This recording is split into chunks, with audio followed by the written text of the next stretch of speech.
Hey guys नमस्कार, आप लोगों का टॉप 10 क्लासेस के प्यारे से यूट्यूब पेज पर स्वागत है गाइस। आज की क्लास में हम लोग बात करने वाले हैं कक्षा 12 की भौतिक विज्ञान की बढ़िया सी मजेदार टॉपिक के साथ प्यारे बच्चों आज की क्लास स्टार्ट करने वाले हैं। आज की क्लास में हम लोग बात करेंगे कि जब कोई आपका जो वैद्युत ध्रुव होता है वो एक समान वैद्युत क्षेत्र में रख दिया जाए तो उस पर बल युग्म कितना लगता है वो तथा साथ में बल आघूर्ण कितना लगता है वो दोनों चीजों की हम लोग अध्ययन करेंगे। और साथ में प्यारे बच्चों जो भी फार्मूला पॉइंट करने वाले हैं जिस सूत्र को हम लोग प्राप्त करेंगे उस सूत्र पर आधारित आपके एग्जाम में क्वेश्चन न्यूमेरिकल्स कैसे बनते हैं, न्यूमेरिकल्स कैसे पूछे जाते हैं उसको भी साथ साथ में हम लोग लेके चल रहे हैं। उम्मीद है कि आपने इससे पिछले वाली क्लास आपने लिया होगा, वहां पर सारी टॉपिक आपको समझ में आई होंगी, तो आज की भी टॉपिक आपको समझ में आएगा।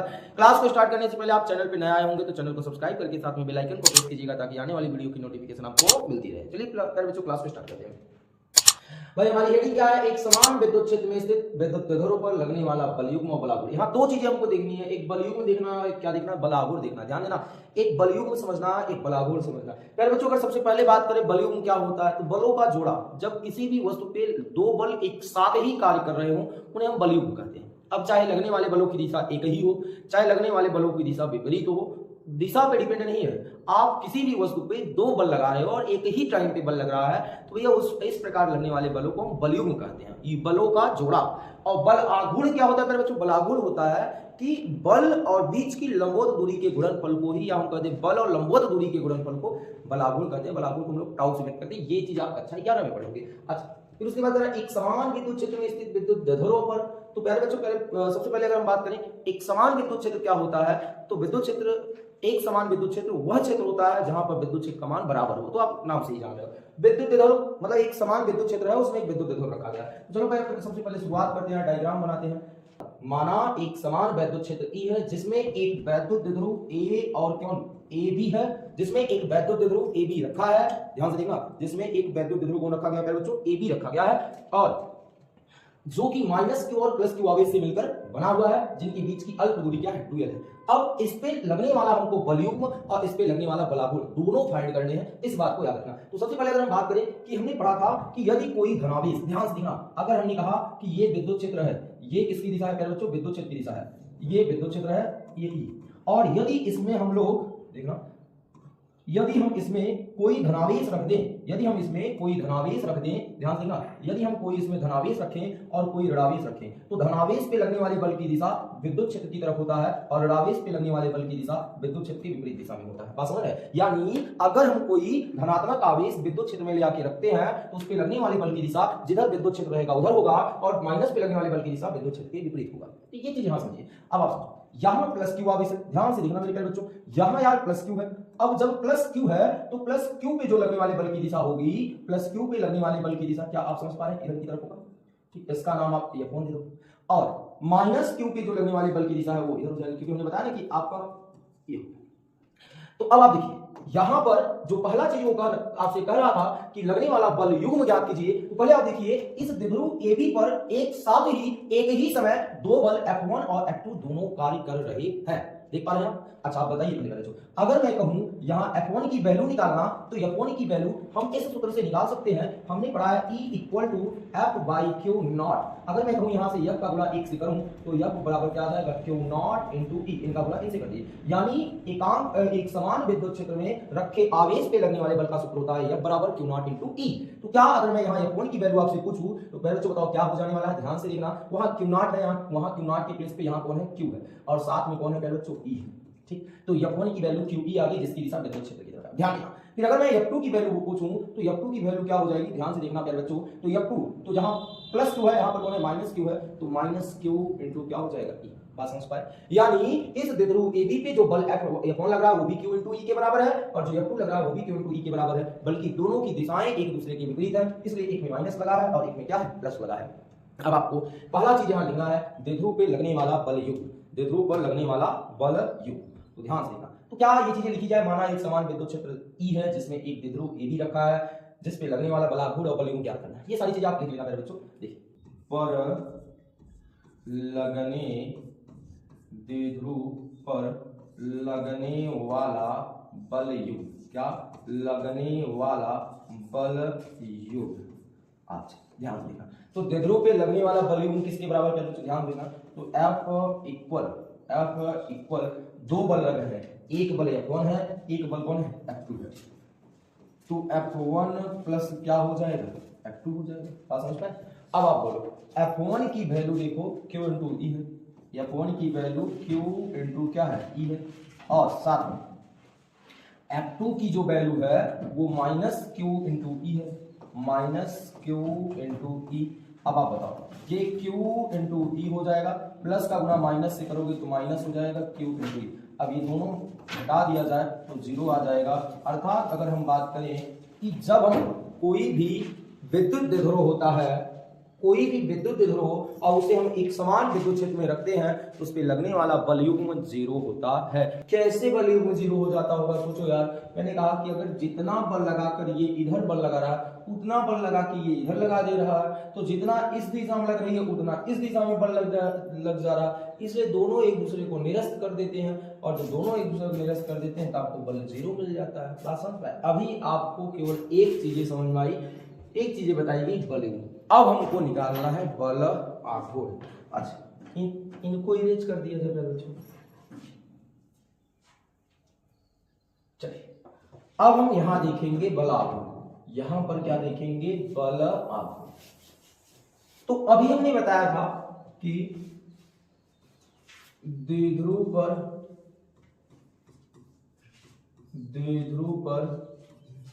लगने वाला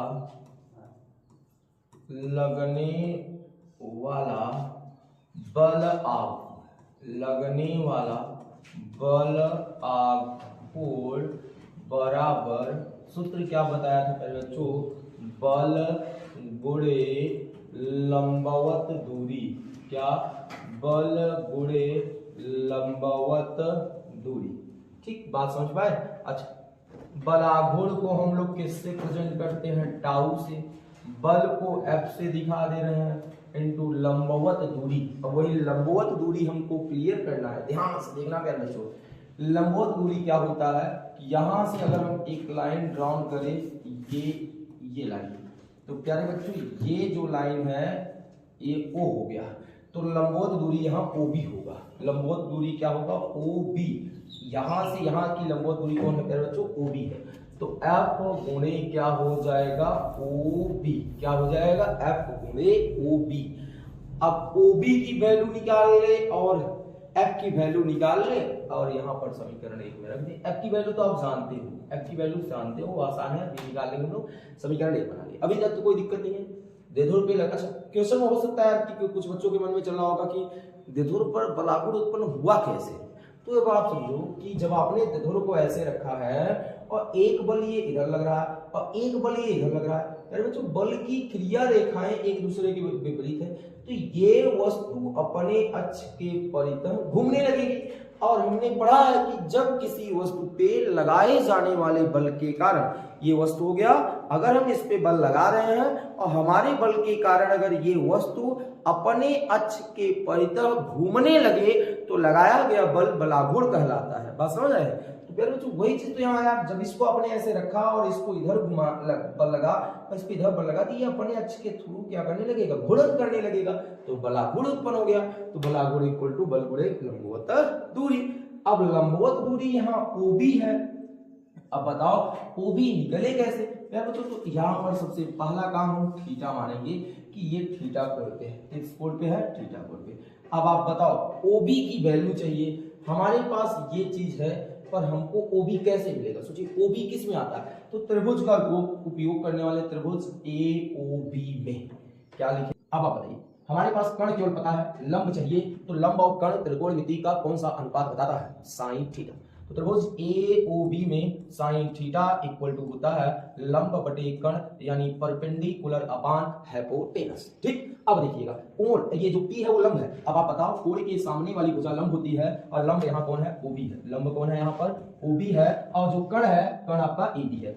अगर हम चाहे वैल्यू रखना चाहो तो वैल्यू रख दीजिए, तो क्या मिल जाएगा, sine theta equal to OB और AB की वैल्यू यहां से यहां तक की कितनी है, 2L है। अगर हम क्रॉस मल्टीप्लाई करें, OB का गुणा 1 से करेंगे तो क्या आ जाएगा, OB, और जब साइन थीटा का 2L से करेंगे तो क्या आ जाएगा, 2L साइन थीटा। ये OB की वैल्यू आ गई, इसकी वैल्यू आ गई OB की। इक्वेशन नंबर 2 बना लो।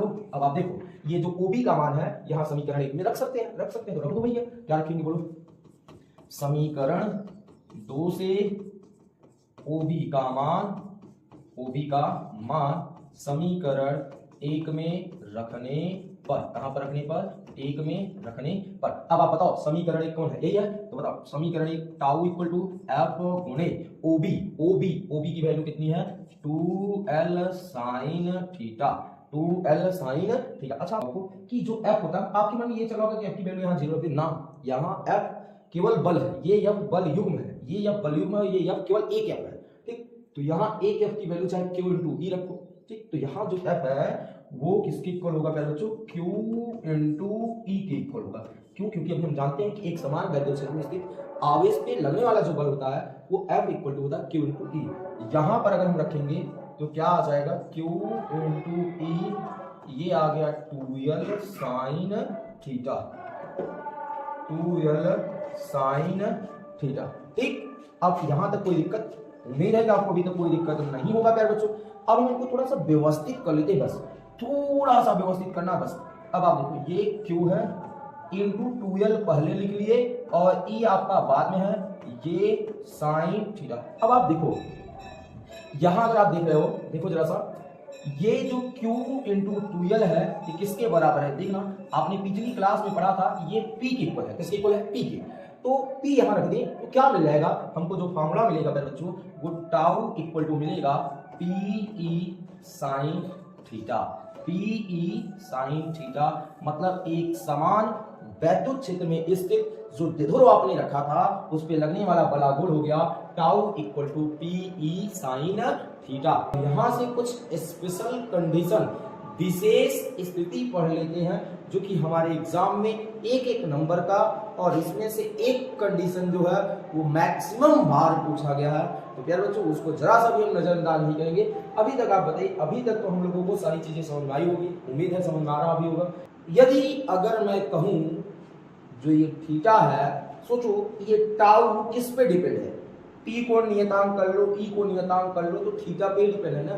तो tau is directly proportional to theta, theta की ज्या मतलब साइन। पहले केस में यदि थीटा क्या हो, 0, यदि थीटा की वैल्यू 0 हो तब ध्रुव आघूर्ण, तब द्विध्रुव आघूर्ण विद्युत क्षेत्र की दिशा में होगी, किसकी दिशा में होगी, विद्युत क्षेत्र की दिशा में होगी, विद्युत क्षेत्र की दिशा में होगी। आप समझे, अब क्या है क्या नहीं है भाई, ध्यान से बस थीटा 0 हो जाए तो आपने जो डायग्राम बनाया, अभी जो डायग्राम आपने बनाया था वो था कि कुछ ऐसा, ये लाइन आपको विद्युत क्षेत्र E को बता रही थी नहीं बता रही, ये लाइन विद्युत क्षेत्र E को बता रही थी, ऐसे कुछ ना। अब इसमें आपने जो द्विध्रुव को रखा था वो द्विध्रुव आपका ऐसा, वो थीटा इस बार 0 है, थीटा 0 का मतलब है कि सेम विद्युत द्विध्रुव आपका ऐसा होगा तभी थीटा 0 होगा। तो जो आपने इसमें द्विध्रुव को रखा था वो द्विध्रुव जो ऐसे था, अब वो द्विध्रुव आपका कुछ ए ऐसे बना, यहाँ माइनस क्यू है और यहाँ कौन है, प्लस क्यू। अब आप बताओ, देखो जो अब यहाँ जो द्विध्रुव आघूर्ण की दिशा है वो आपने पढ़ा होगा माइनस से प्लस की तरफ होता है, द्विध्रुव आघूर्ण की दिशा माइनस से प्लस आवेश की तरफ होता है। तो ये हमने नाम दे दिए P। अब वही चीज तो वो कह रहा है कि जब थीटा 0 होगा तब द्विध्रुव आघूर्ण जो P है वो विद्युत क्षेत्र के ही दिशा में होगा, यही चीज वो बता रहा है। और इसी अवस्था को हम संतुलित साम्यावस्था कहते हैं। कौन सी अवस्था कहते हैं, संतुलित साम्यावस्था कहते हैं। तो यानी इनके कहने का मतलब है यार, जब थीटा की वैल्यू आप 0 रखोगे तो द्विध्रुव जो होता है वो विद्युत क्षेत्र के ही दिशा में हो जाता है। तब टाउ की वैल्यू क्या होगी, तब टाउ की वैल्यू क्या होगी, आओ इक्वेशन में चलते हैं। तो हमने पढ़ा tau equal to P E sine theta के प्लेस पे हमको क्या रख लेना है, 0 रख लेना। आप बताओ साइन 0 की जो वैल्यू होती है वो क्या होती है, 0 होती है। साइन 0 की वैल्यू 0 होती है। जैसे ही आप यहाँ 0 रखोगे तो पूरा के पूरा वैल्यू 0 हो जाएगा और आप टाउ की वैल्यू 0 पा जाओगे। अब बताओ, इसका मतलब है संतुलित साम्यावस्था में द्विध्रुव पर लगने वाला बल आघूर्ण शून्य होता है। मतलब अगर हम कहें कि यदि द्विध्रुव हमारा विद्युत क्षेत्र के ही दिशा में है, यदि द्विध्रुव विद्युत क्षेत्र के ही दिशा में रखा गया है, वो कोण अंतरित नहीं कर रहा है, तो उस पे लगने वाला बल आघूर्ण 0 होगा। ये चीज ये बता रहा है। देखो जब थीटा 0 तब टाउ भी 0 हो गया। सेकेंड केस की बात करें, सेकेंड केस की बात करने से पहले प्यारे बच्चों जरा सा हम लोग इसको चेंज कर लेते हैं यार। सेकेंड केस क्या है, यदि थीटा हमारा 0 के बजाय 90 हो जाए, यदि थीटा 90 हो तब जो टाउ है, तब टाउ क्या हो जाएगा, टाउ मैक्स हो जाएगा। तब टाउ क्या हो जाएगा, टाउ मैक्स। मैक्स का मतलब है प्यारे बच्चों मैक्सिमम होगा। तब टाउ अधिकतम होगा जब थीटा 90 हो जाए। तो समझिए थीटा 90 कब होगा। आइए उस थीटा 90 को समझने के लिए लोग चित्र को समझते हैं जरा सा। देखिए आपकी ये लाइनें विद्युत क्षेत्र को बता रही, पता है ये लाइन विद्युत क्षेत्र को बता रही है। चलो अब आपने जो यहां द्विध्रुव को रखा है, वो द्विध्रुव आपका इस कंडीशन में आ जाए, ऐसा कुछ हो जाए, कुछ द्विध्रुव जो है आपका वो ऐसा हो जाए, ये प्लस क्यू हो जाए और ये माइनस क्यू। अब आप देखो यहाँ थीटा कितना बड़ा है, 90। तो इस कंडीशन पे जो लगने वाला बल आघूर्ण होगा वो सबसे अधिक होगा, तब इस पे सबसे ज्यादा बल लगेगा। अब बताओ बल लगेगा तो बल का सूत्र क्या होगा, tau equal to P E sine theta. यहाँ थीटा की वैल्यू हमको 90 रखनी थी, भूल हो गई, तो साइन 90, ठीक। और साइन 90 की वैल्यू 1 होती है, ये टाउ किस में बदलेगा, मैक्स में बदलेगा, यहाँ भी मैक्स लगा लीजिएगा, इक्वल टू साइन 90 की वैल्यू 1 होती है, तो केवल P इंटू क्या बचेगा, E बचेगा। तो अधिकतम बल आघूर्ण का सूत्र होता है। अब देखो ये आपकी इंपॉर्टेंट केस, ये आपकी इंपॉर्टेंट केस थी, इस बात को याद रखना। ये आपकी इंपॉर्टेंट केस थी कि टाउ मैक्स हमारा पीई के इक्वल होगा, ये अधिकतम बल आघूर्ण। क्वेश्चन एग्जाम में आप कैसे यहां बनते हैं, कहता है कि एक समान वैद्युत क्षेत्र में जब हम किसी वैद्युत द्विध्रुव को रख देते हैं तो उस पे लगने वाले बल आघूर्ण का मान अधिकतम कब होता है। तो आपको वहां केवल आंसर देना है कि जब थीटा 90 हो जाए तब बल आघूर्ण आपका अधिकतम हो जाएगा। ये चीज आपका सेकंड केस है, इंपॉर्टेंट केस है। अब प्यारे बच्चों थर्ड केस बचा है, यदि थीटा हमारा क्या हो जाए, 180 हो जाए। ये हमारा केस नंबर 1 था, ये हमारा केस नंबर 1 था, ये केस नंबर 2 हो गया।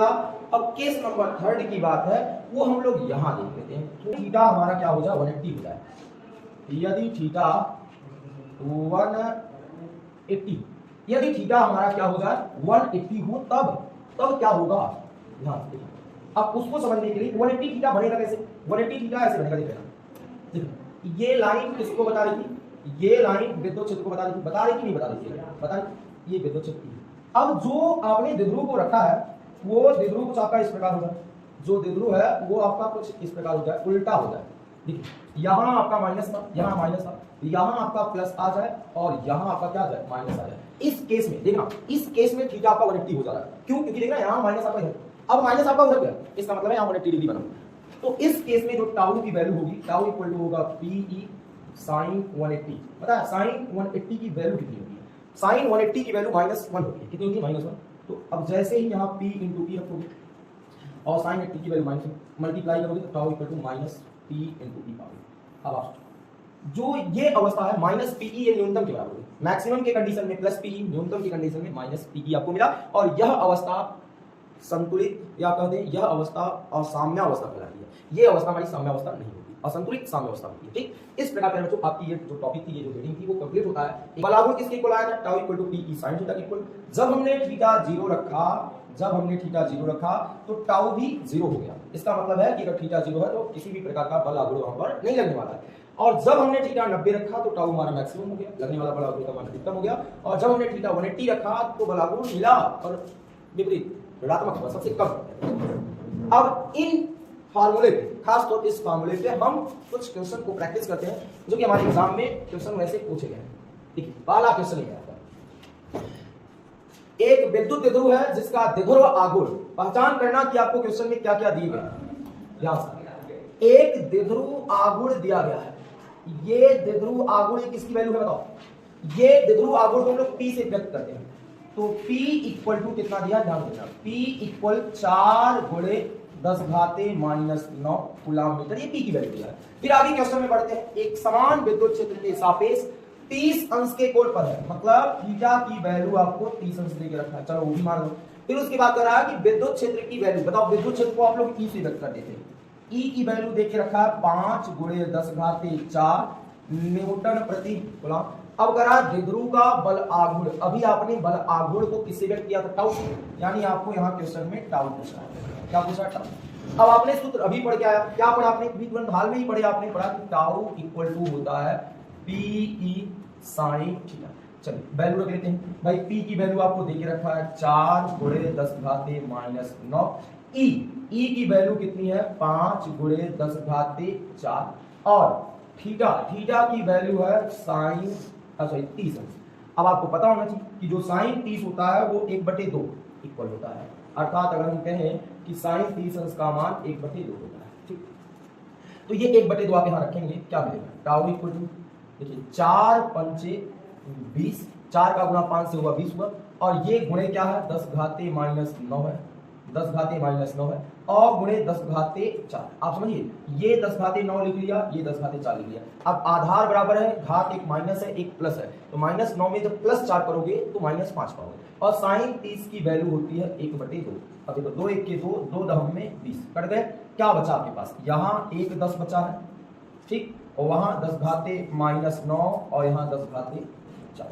ये देखो +4 है, ये +1 है, तो 4 1 5, 5 में से जब -9 करोगे तो -4 पाओगे, कितना पाओगे -4, तो 10 घाते -4। आपको ये भी आंसर दे सकता है, या तो आपको ये भी आंसर दिया होगा, देखिए ये आपका आंसर हो सकता है। अच्छा मात्रक की बात करोगे तो मात्रक होगा न्यूटन मीटर, या तो आपको ये भी दे सकता है, या उत्तर ये भी दे सकता है टाउ इक्वल टू 1 गुणे 10 घाते -4 न्यूटन, तो आपको ये भी दे सकता है। तो दोनों आंसर आपके सही है, चाहे आप यहां ले आके छोड़ दो, चाहे दोनों आंसर। नेक्स्ट क्वेश्चन हमारा ये, नेक्स्ट क्वेश्चन क्या है कि एक विद्युत द्विध्रुव है जो कि 10 घाते 5 न्यूटन प्रति कूलम के विद्युत क्षेत्र में 30 अंश के कोण पर रखा गया है, उस पर 6 गुणे 10 घाते -24 न्यूटन मीटर का आघूर्ण का बल लग रहा है, मतलब वो मिला जुला के आपको टाउ दे रखा है, ये आपको टाउ दे रखा है। विद्युत द्विध्रुव का आघूर्ण ज्ञात करना है, अर्थात आघूर्ण का मतलब है, आघूर्ण का मतलब यहाँ बलाघूर्ण नहीं पूछा, केवल आघूर्ण पूछा। तो आघूर्ण का मतलब है कि यहाँ आपको P निकालना, क्या निकालना है, यहाँ P निकालना। ये चीज याद रहे, ये हमारा क्या है P है, तो आपको P निकालना है, मन में ये रहना चाहिए। और बात करें ये क्वेश्चन आपके एग्जाम में कितनी बार पूछा गया, शायद मुझे अच्छे तरीके से याद आ रहा है 2018 में है, फिर 17 में है, फिर 11 में है, क्या शायद देख लेना, इस 3-4 बार क्वेश्चन पूछा गया।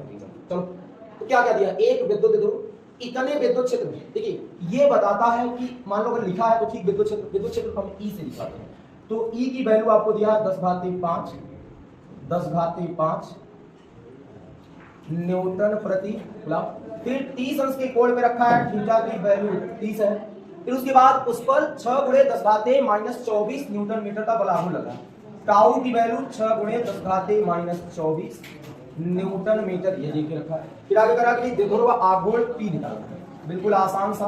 अभी आपने जो फॉर्मूला पढ़ा था, tau equal to PE sin theta. अब देखिए टाउ की वैल्यू यहां दे रखी है 6 गुणे 10 घाते -24, और P की जो वैल्यू है वो आपको नहीं पता है, E की वैल्यू 10 घाते 5। देखिए E की वैल्यू हम लोगों ने यहां पर रखा 10 घाते 5, अब इंटू साइन थीटा।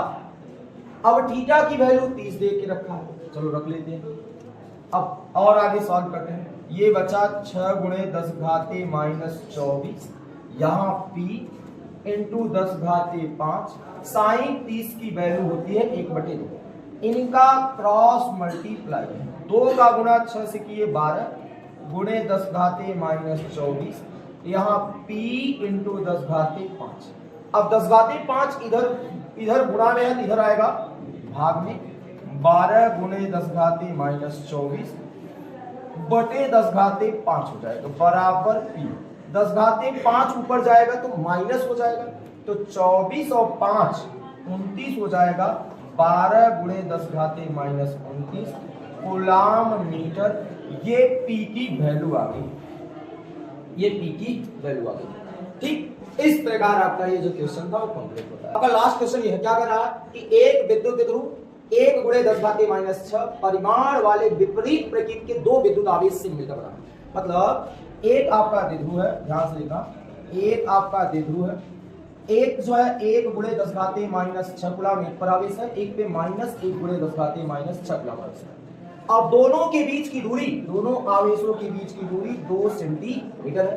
इस द्विध्रुव को 1 गुणे 10 घाते 5 न्यूटन प्रति कूलम, 1 गुणे 10 घाते 5 न्यूटन प्रति कूलम विद्युत क्षेत्र में रखा गया है। तो द्विध्रुव पर अधिकतम बल आघूर्ण टाउ मैक्स पूछा है, टाउ नहीं पूछा है, टाउ मैक्स पूछा है। तो अभी हमने टाउ मैक्स की कंडीशन की बात किया था, कब होगा टाउ मैक्स, कब होता है बच्चों, जब थीटा हमारा क्या हो जाए 90 हो जाए, तब टाउ हमारा क्या हो जाता है, टाउ मैक्स हो जाता है। तो बताओ कुछ भी हो मिला जुला के, अगर हमको टाउ मैक्स चाहिए तो उसके लिए सूत्र होता है P × E। अब हमारे पास E तो है पर P नहीं है, तो P को हम निकाल लेंगे मेरे बच्चों। P की फार्मूला होता है Q × 2L। अब आप बताओ Q की वैल्यू दे के रखा है 1 गुणे 10 घाते माइनस 6 इंटू 2L। 2L यहाँ आपको 2 सेंटीमीटर है, कितना है 2 सेंटीमीटर, सेंटीमीटर को मीटर में तो 2 गुणे 10 घाते माइनस 2। अब देखिए 2 का गुना 1 से करोगे 2 पाओगे, और 6 और 2 को जब आप ऐड करोगे 10 घाते माइनस 8 कूलम मीटर पाओगे। ये P की वैल्यू आ गई। अब आप ले आते रखो, P की वैल्यू आ गई 2 गुणे 10 घाते माइनस 8 और E की वैल्यू 1 गुणे 10 घाते 5।